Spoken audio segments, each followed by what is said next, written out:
I fucking love New York City, but it is not an easy place to live. The rent is too damn high.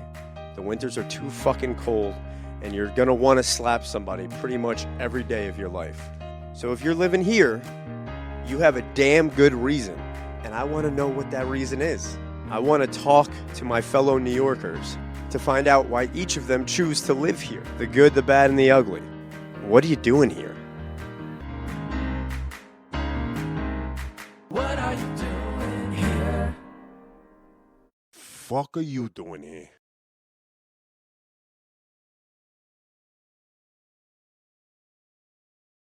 Actually, I wanted to ask you, as somebody who is, born and raised in New York, been here for forever. You've seen the ebbs and the flows. You've seen the changes. You've seen what you're used to. What do you think about the new wave of New York migrants? People coming outside of what we just talked about. What do you think about the future of New York with the people that are here now? Well, I've always said I don't like migrants, but that's a joke. Shout out Mac and Juan Carlos from Dallas. No, I don't. For me, it doesn't really. I don't think of it in that sense of like maybe there's a new crop or whatever. I have this thing written down. It's basically it's like all New Yorkers have lived in New York at some point. Right. You can't be a New Yorker if you've never lived in New York. But not all people who lived in New York are New Yorkers. Totally. And yeah. like that's the reality for a lot of these kids that I see at Alligator sometimes where I'm like, you're not a New Yorker. Right. That level of entitlement is just not my definition of a New Yorker. Those kids will probably be out of New York within 5 years and move somewhere else and it's all on daddy's dime. And they'll be like, oh yeah, do you remember when we used to live in New York? It's an aesthetic thing more than it's like a lifestyle. I think that's kind of like our generation thing. Like everything is like you put on a costume. It's like an aesthetic more than it's like, this is your life, And I think that's super true in New York. It's like, this is the ultimate like aesthetic to put on is that, you go to NYU and you're like the shit, Literally. That's why I like to think that, at least there's a couple people out here that are trying to like uphold some sort of theme or, like trying to keep the tradition, Yeah, no, for sure. New York is obviously built on immigrants. It's built on people who, that's what this is. And it's always been that. But there's always been a level of respect and understanding of like, all right, hey, you're coming into somebody else's house. You abide by those rules.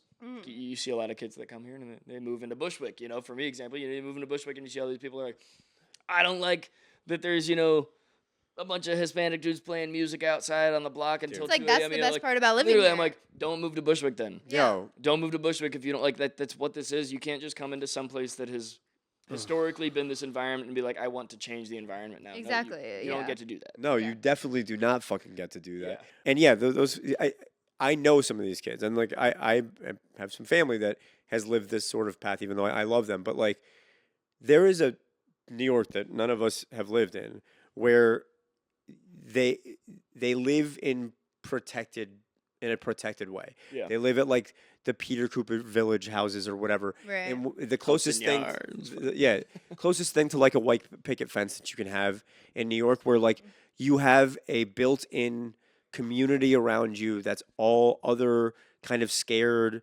affluent white people who can like do their best to not rub shoulders with the rest of the city. Yeah. And they take Ubers everywhere and they, do everything they can. And then like, and because of that, and because they never get the impact of what it would be like to ride the train every day, where like that goes away really quickly and you realize like, oh, I've been kind of a little bitch this whole time. Like, who gives a shit? Those are the people who then show up to your bar and they're like, for vodka soda. Totally. And it's like, yeah. and like they live in a bubble, and I feel bad for them because like you're never gonna get out of New York the most beautiful thing about living in New York, which is like New York gets into your blood, and it changes you, and it makes you tougher, it makes you more open to the people around you, it makes you see people as human beings. Everybody is the fucking homeless guy on the street is a human being. Yeah. Your Uber driver's a human being. The bodega guy's a human being. Your bartender's a human being. And even you, Brittany, you fucking stupid little bitch, and your 4 fucking Tito sodas, you're a human being, but you're not allowing yourself to actually experience New York. We don't look, we don't judge. You do. There's a difference. Yeah. And I'm not immune to it. I don't think, and I'm sure most of us aren't. Like, I have my days. I get off at work. I come in here. It's fucking 6:30 in the morning, 7 in the morning. hour or two passes, it's 9. Somebody's outside bumping music. I'm going to be upset about it, but I'm not going to say a fucking word. You know, I'm like, obviously I want to go to bed right now, but this is where I am. I'm not immune to it, but I'm certainly used to it. Like, you don't take a vacation to Puerto Rico and then you go, why is it so fucking hot here? Right, it's too hot here. This is not acceptable. Yeah. You're in fucking Puerto Rico. It's hot. Yeah. You're in New York City. It's loud and it's the city that never sleeps. Yeah. Okay. And if you're about to fall asleep, I have a number for you for a guy who can make sure that you don't fall asleep for the next 3 days. So just like Puerto Rico is hot, this is New York. It's always going to be New York. Yeah. It really pisses me off because what happened was like, Williamsburg 15 years ago was a bunch of 20-something-year-old artists and hipsters who like came and made something cool, right? They're fucking the good ones are dope. I love those fucking people, and they were sick and they were pioneers and they created something that's so cool that now it's become like one of the most sought after neighborhoods in the world. Yeah. But those guys grew up and had kids.